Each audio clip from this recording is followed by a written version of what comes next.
All right, welcome. So we are going to have our science vision. So in this presentation, we are going to focus on the first topic, which is cells.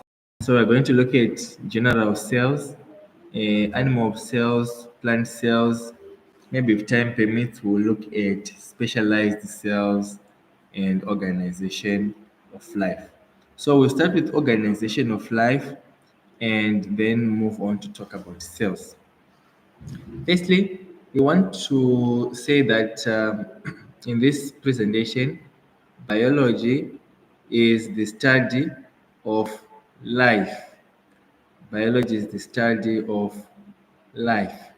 So, in all your definitions, appreciate that when we're looking at biology, this branch of science called biology, we're looking at the study of life and living organisms. All right. So that is what biology is. It comes from two words being broken down: bio meaning life and logos meaning study.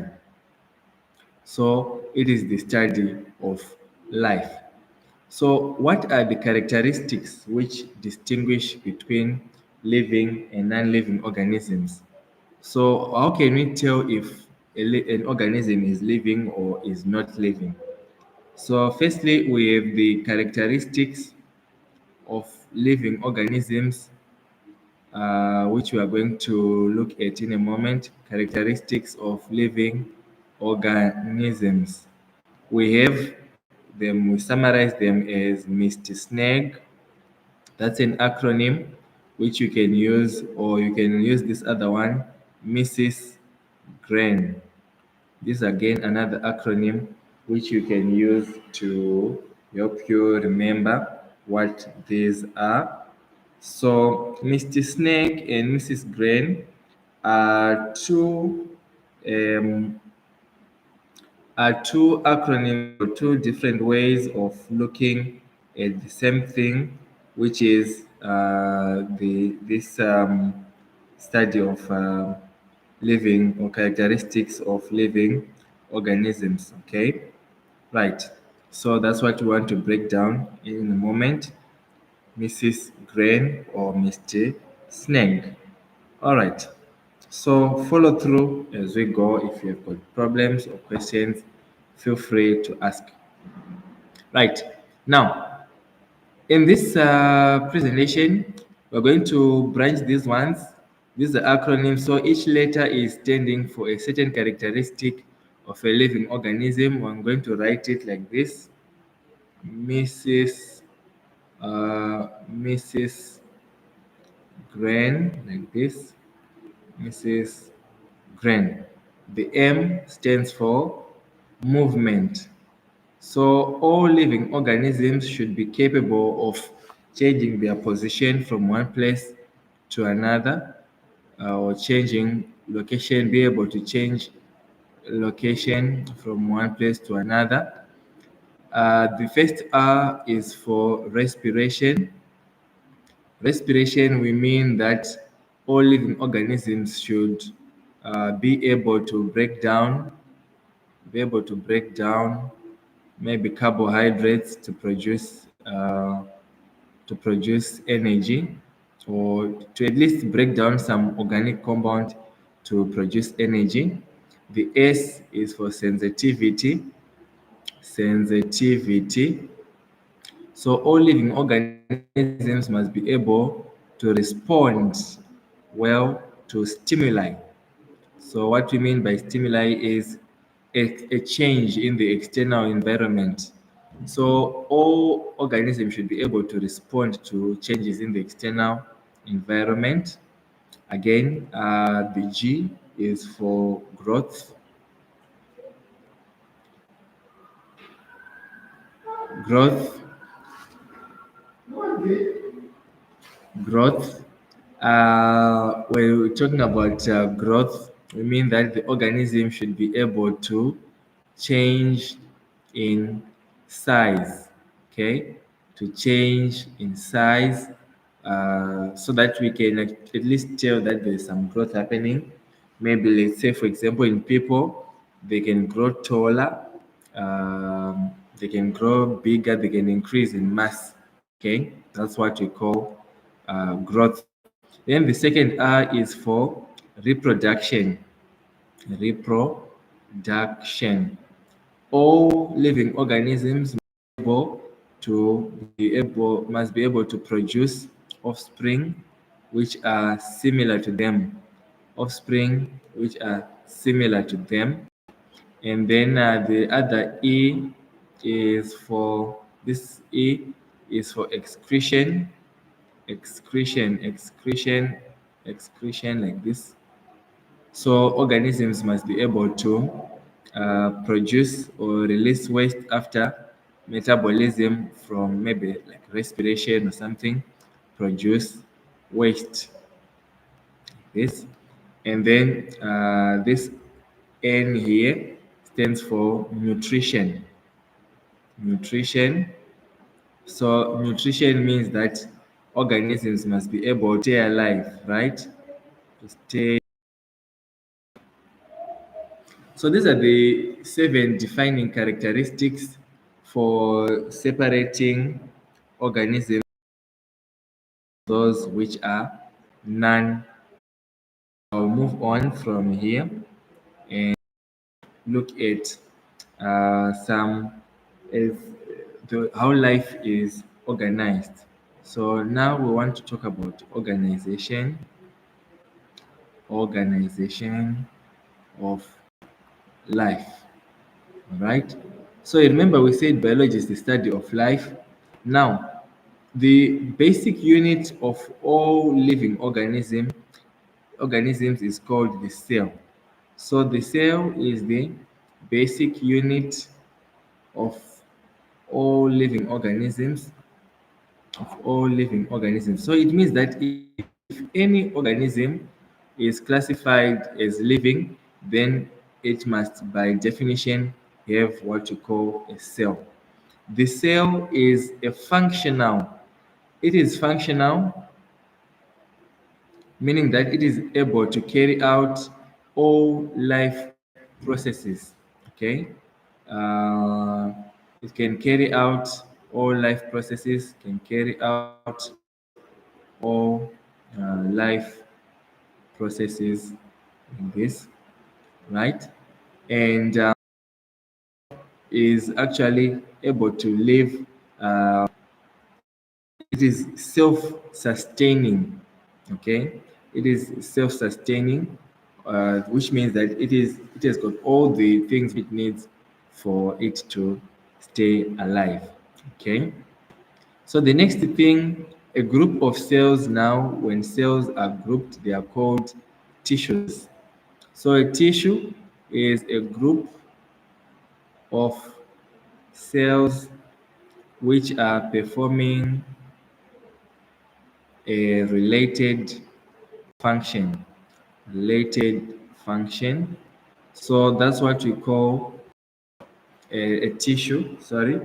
So all tissues, the tissues which we have, our body has got tissues. Tissues are a group of cells which are performing what we call a related function. All right. So that we started with cells. We started next. We are going to look at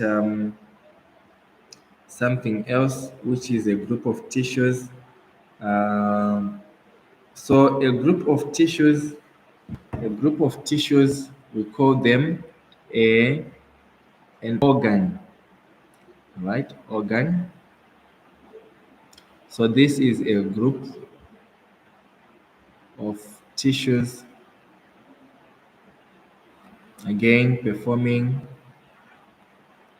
a related function. All right. So we have tissues, now we have organs.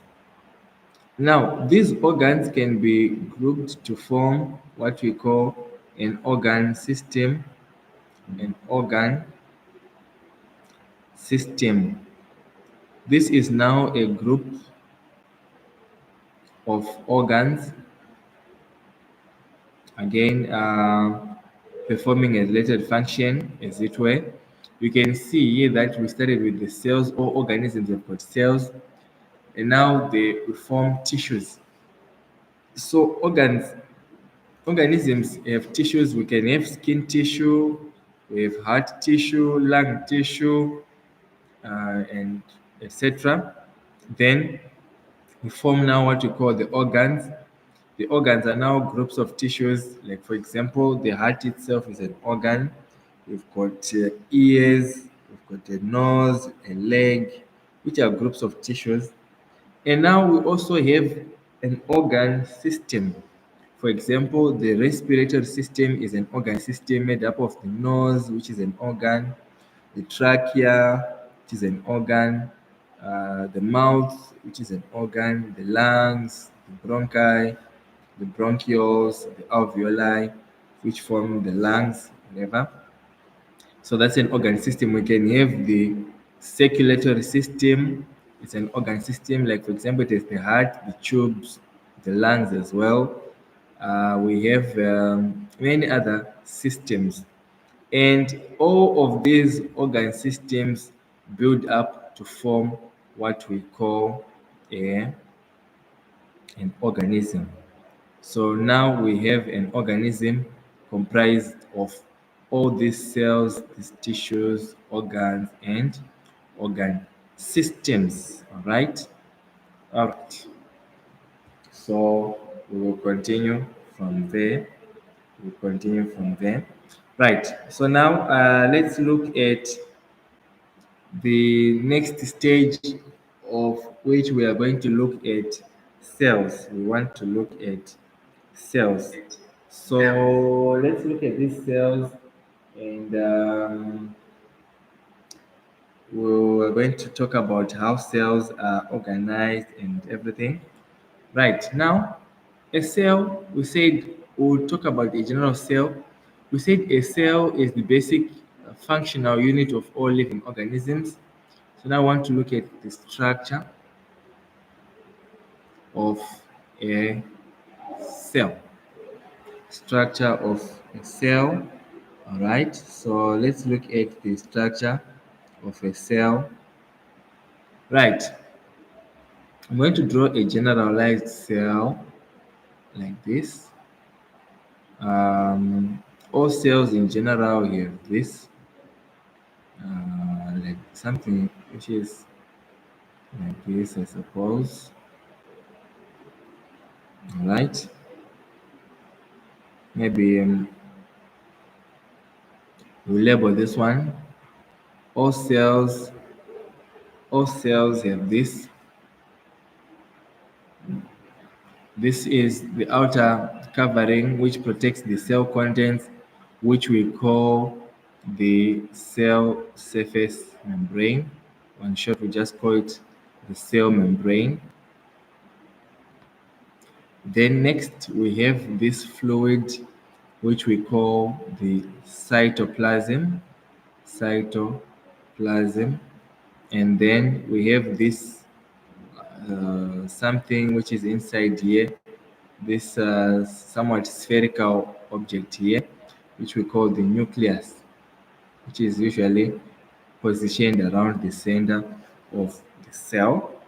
Okay, so all cells have got these basic structures. Sometimes the cell may also have this structure called a mitochondrion, a mitochondrion, which is something like this. Okay, so sometimes the cell may actually have a mitochondrion. In fact, cells need this mitochondrion. In plural, they are called mitochondria. They are needed for production of energy. All right. So let's briefly talk about the functions of these parts of the cell. So the nucleus, the function of the nucleus is say with the general function which we normally say, we say that this nucleus controls all cell activities. How does it do that? This is as a result of the fact that the nucleus contains DNA, which is the hereditary material. Hereditary material. All right. Right. So, because of this hereditary material, which is in the form of DNA, this DNA is going to control which proteins are made, which genes are expressed, and hence it controls the activities of the cell. The cytoplasm, cytoplasm is a jelly-like substance, jelly-like substance, jelly-like substance, which is used to be the site to. So this is a jelly-like substance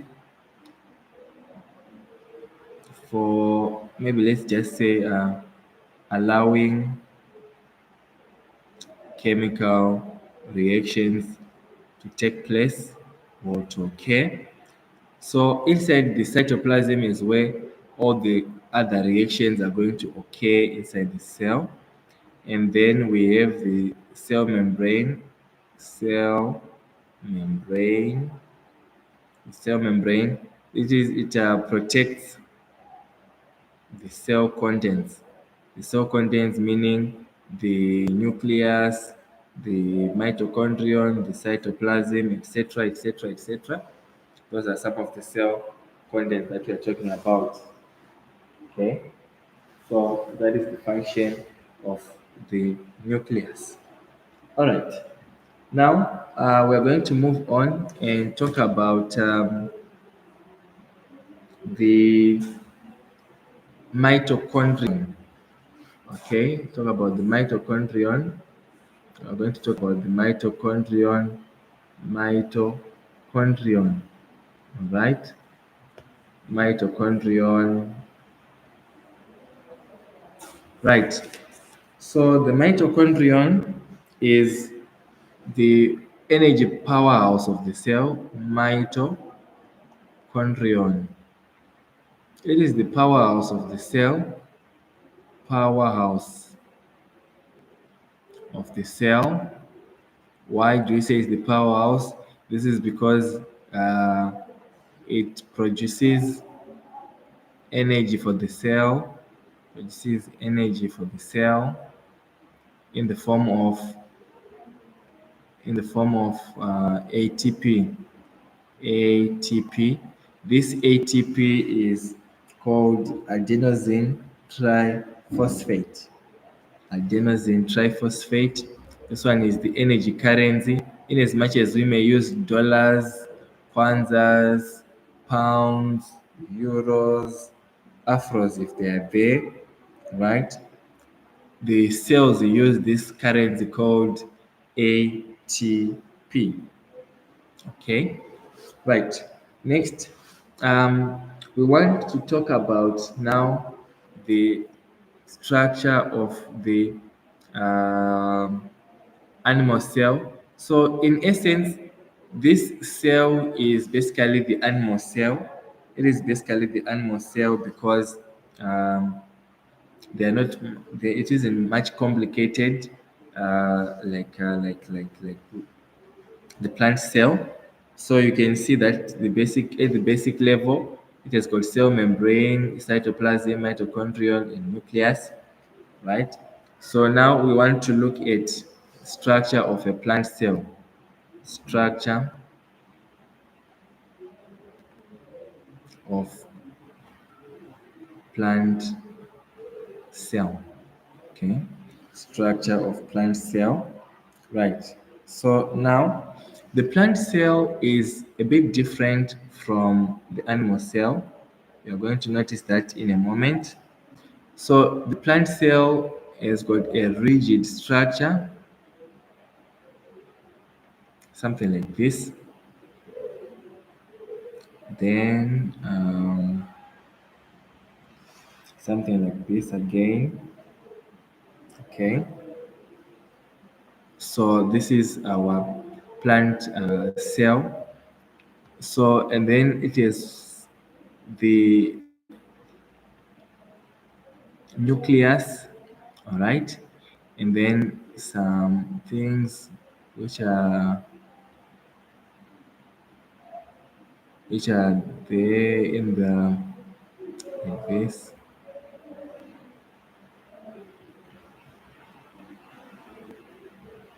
Then perhaps a nucleus like that, which is somewhat densely packed with DNA material, etc., etc., etc. Okay, so let me label this.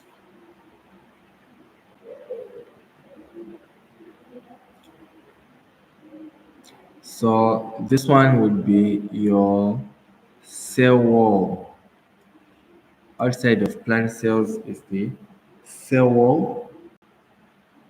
Then inside is the cell membrane. Let me label this part. Cell membrane. Cell membrane. Then this part is called the vacuole, which is a large centrally positioned uh, sac full of some juices. Then this one will be the nucleus now. Nucleus. Nucleus. Okay. These ones would be your chloroplasts. Chloroplasts. And this jelly-like substance, again, it will be the cytoplasm. Cytoplasm. All right. Let me just highlight this one. Then I'll shade in the cytoplasm to show that it's a fluid, it's like a jelly-like substance, in which everything is flowing there, like this, right? Like this. All right. So we have our this one. Yes. So that's our plant cell, like that. Now,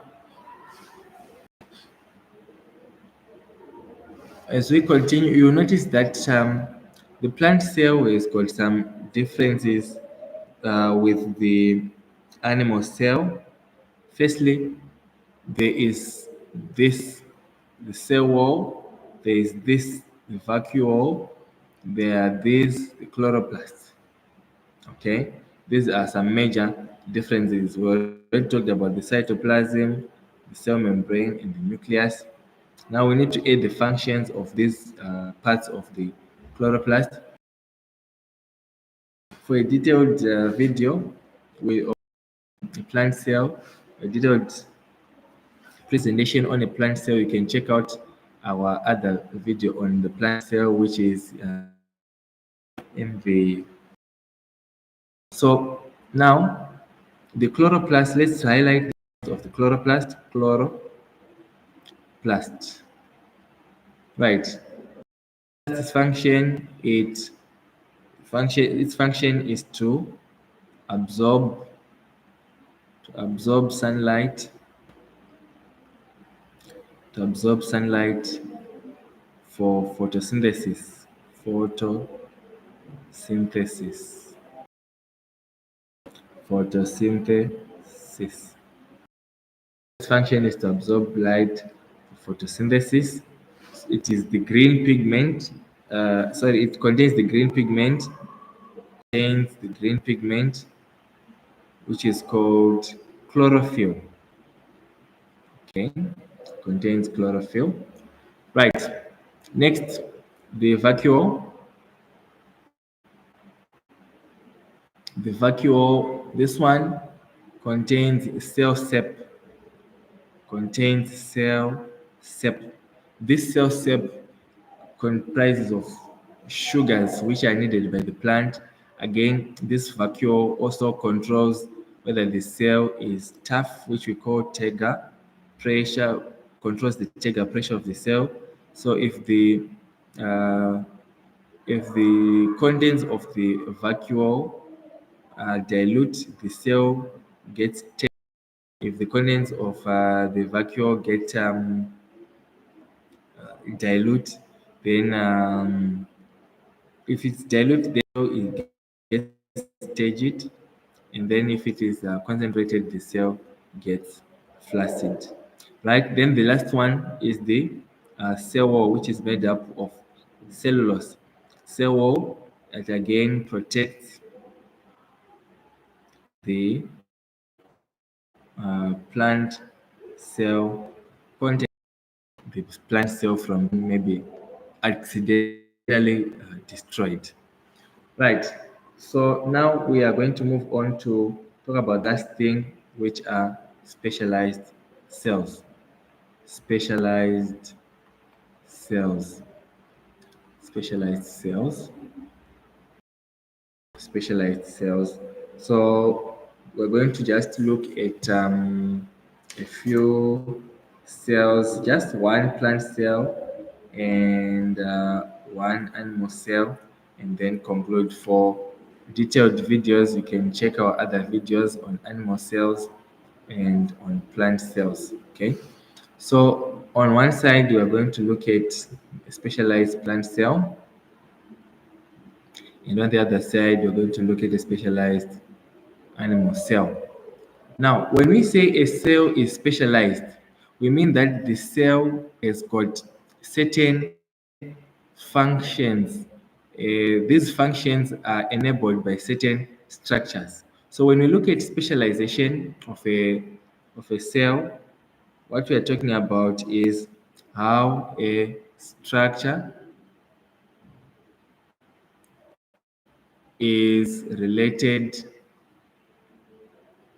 to function. That's what we are looking at. How a certain structure is related to a certain function. Okay. So how is that? We want to look at that and see what will be going on in our in our um, in our specialized cells. So the specialized cell for plant cells, which we are going to look at, is root hair cell. So we're going to look at the root hair cell. So basically, this is a plant cell. The only difference is that it is going to have a certain extension. It is going to have a certain extension to enable it to have more surface area. Okay. Again, it's going to have its nucleus, which I'm going to shade here. All right. So this will be nucleus. Nucleus. This is the cell wall. This one is extension. Extension. This is the vacuole. Vacuole. This one will be the cytoplasm. All right. And then the cell membrane will be this one. Cell membrane. Again, for a detailed video, you can check out our other video on specialized cells. Then you notice that this plant cell is a specialized cell used for extending. We say this is an extension. So this root hair cell enables plants to increase the surface area in order to absorb water and minerals from the soil. Okay, so the function is to absorb and or soak up water from the soil. And you notice that each root hair cell has a long and thin extension which allows water to move easily from the soil into the cell. So that is the function. So we've looked at the structure. The structure is that there's got this extension to enable it to uh, absorb water and minerals. Absorb water and minerals. Again, we can look at specialized animal cell, which is the, maybe let's talk about the white blood cell. I'm going to talk about the white blood cell, which we call the white blood cells in general are called the leukocytes. But a typical white blood cell which we can talk about is the phagocyte, which is a big cell like this with a lobed nucleus. The nucleus has got lobes like this. All right. Again, it's going to have a cell membrane, cytoplasm, and a lobed nucleus. Okay, so this one, the cell is function. This one we said it's a phagocyte. Its function is to engulf and destroy bacteria. Engulf and destroy bacteria. So these are our two specialized cells which we looked at. Okay, so for detailed videos on animal and plant cells, check out our playlist which has got videos on organization of life, and also check out our videos on plant cells, animal cells, adaptations, etc. All right. So this marks our revision today for specialized cells, organization of life, and everything that we looked at today. If you've got any questions or you feel that we should add something else, please feel to let us know in the comments. Remember to subscribe so that you can be notified of new videos or new live sessions which we'll be having, so as to revise and prepare for our end of year exams. Thank you for watching.